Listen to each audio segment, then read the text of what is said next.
તળાજામાં આવ્યા તો મિત્રોને શું કંઈક આવા જોઈ લીધા.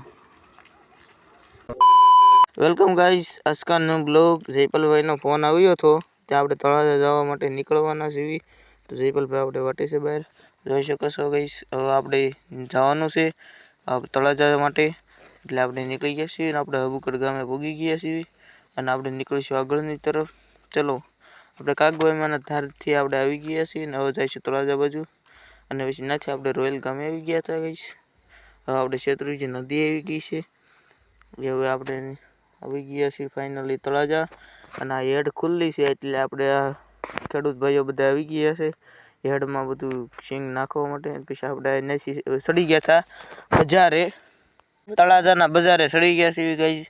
અને આપણે નીકળીશું આગળની તરફ. અહીંયા નાનું એવું કામ હતું એટલે ઊભા રહી ગયા હતા અને હવે નીકળી ગયા છીએ ગાઈસ ઘર બાજુ જવા માટે. ચલો, અને થોડુંક એવો સામાન લઈ લીધો છે, જવા માટે નીકળી ગયા છીએ. આપણે કાગભાઈમાંનું મંદિર આવી ગયું છે ને હવે નીકળીશું આગળની તરફ. ચલો, આપણે ફાઇનલી ગાઈસ આપણા ગામમાં પહોંચી ગયા છીએ અને હવે આપણે જઈશું જયપાલભાઈના ઘર કોર. એ આપણે ઉતરી જાય એટલે એ હોટલ બાજુ નીકળી ગયા છે જયપાલભાઈ, અને આપણે જઈશું ઘર બાજુ ખાઈ પીને આવી બહારની તરફ. ગાઈસ નીકળી ગયા છે. દર્શનભાઈનો ફોન આવ્યો હતો એટલે જવાનું છે તળાજા બાજુ. એટલે આ હું દર્શનભાઈ બે નીકળી ગયા છે તળાજા જવા માટે.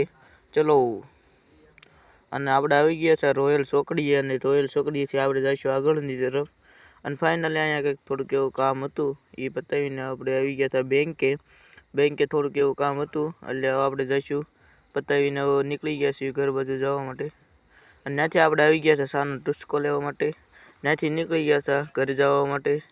અને આપણે ડમ્પરનું તમે જોઈ શકો છો. અને આપણે આવી ગયા હતા સીધા જ મુક્તિવાડે થોડુંક વિડીયો શૂટિંગ કરવા માટે. અને આપણે સુરત દાદા જોઈ શકો છો, સાંધો નીકળી ગયો છે.